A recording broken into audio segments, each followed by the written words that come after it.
Welcome back to Sweet Bay Lane, or if you're new, welcome. I'm Tracy, and in this video, I'll be using Dollar Tree wood supplies to create an amazing home decor piece that is both useful and stylish. And I can't wait for you to see the surprising way I used a strand of wood beads from the Dollar Tree. So let's go ahead and get started, shall we? First things first, I just wanted to give you a glimpse of some of the supplies I'll be using in this project. With that out of the way, I start the project by working with these little wood cutting board cutouts. Now I want a hole drilled in each handle, so I find the center of the handle, then I measure down from the top, making sure to have the same exact distance on both cutting boards.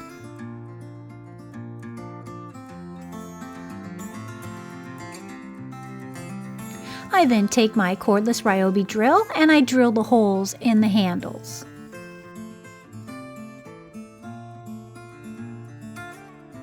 Once that's done, I take a piece of sandpaper and I just knock off the rough edges all around each piece. I also take a piece of the sandpaper and I roll it into like a little tube, and that helps me sand inside the holes that were drilled.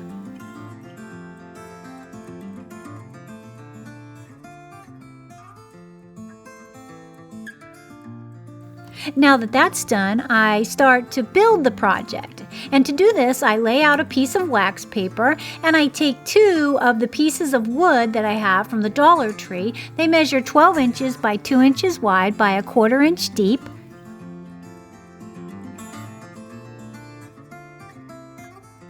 I lay those out on my wax paper and I take the cutting boards and I glue them directly to the center of the two boards using the Crafter Square wood glue.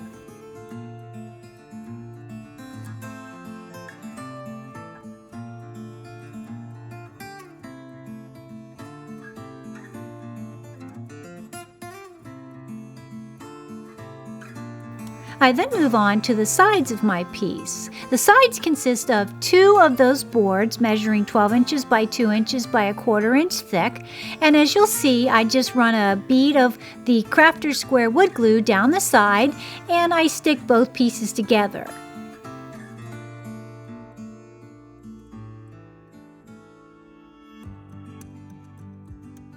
Great, now that all three pieces have dried completely, I'm going to attach the sides of my project. And that's quite simple. As you'll see here, you just add a bead of wood glue down the edge. Then you're going to add some wood glue to the edges to the sides of those little cutting board cutout shapes. Once that's done, you just attach the side to the piece as you'll see here. And I just use a little bit of painter's tape to secure mine so it dries completely and straight. Then you're going to flip the project over and repeat the process.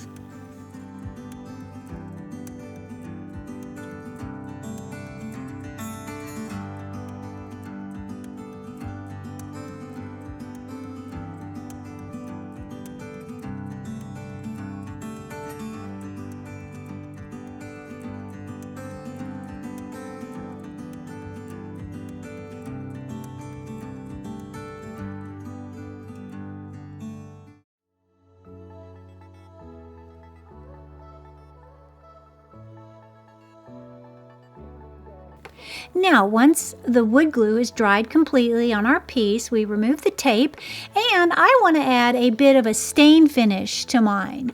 I'm going to be using the Espresso Brown in Anita's paint. You can find that at Hobby Lobby, and I'm going to mix it with a little bit of water.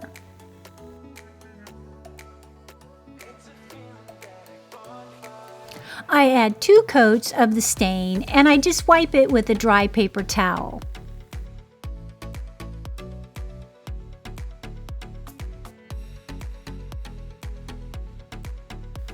So while the base of my project is drying, I move on to the handle of my little toolbox. The handle consists of a bark-covered wire that I got at Hobby Lobby, along with a strand of the square wooden beads from Dollar Tree.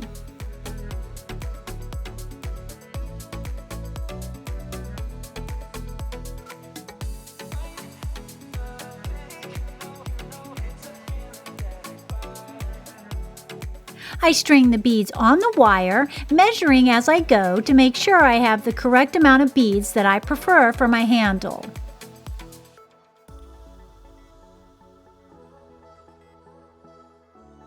Once I have the correct amount on, I take that same stain and I stain the beads.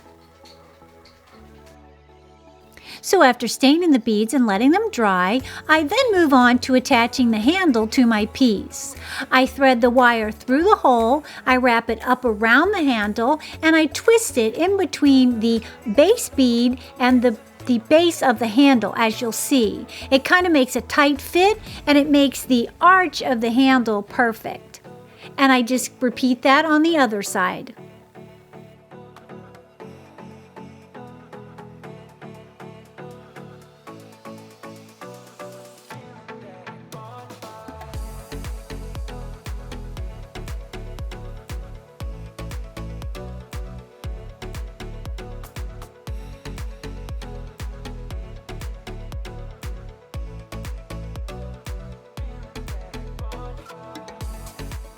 I think this project is coming together great, and you could just stop here and it'd be a gorgeous piece on its own.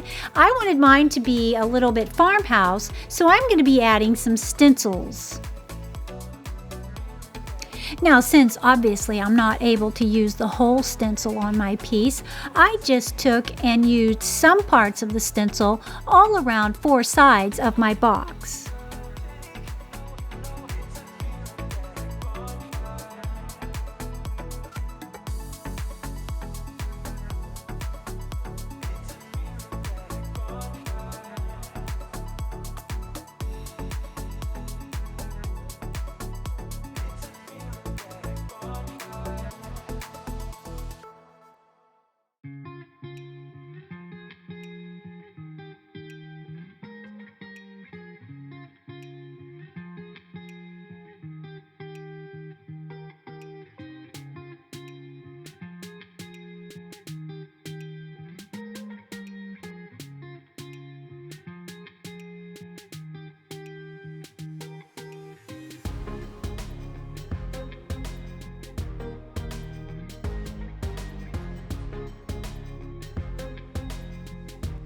And to finish the project, I add a couple of coats of the Rust-Oleum clear coat in the matte finish.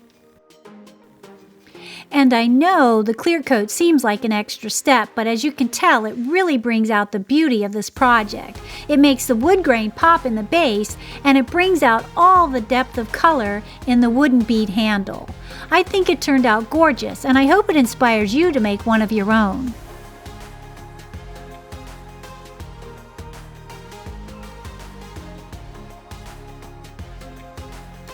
Thank you so much for watching, and I hope this inspired you to make one of these projects for yourself. Also, if you haven't yet subscribed, go ahead and hit that subscribe button. I'd love to have you here at Sweet Bay Lane. Or maybe you don't even have a YouTube account. I'd urge you to go ahead and sign up for one. For one, they're free, and it's the perfect place to organize all of your craft videos.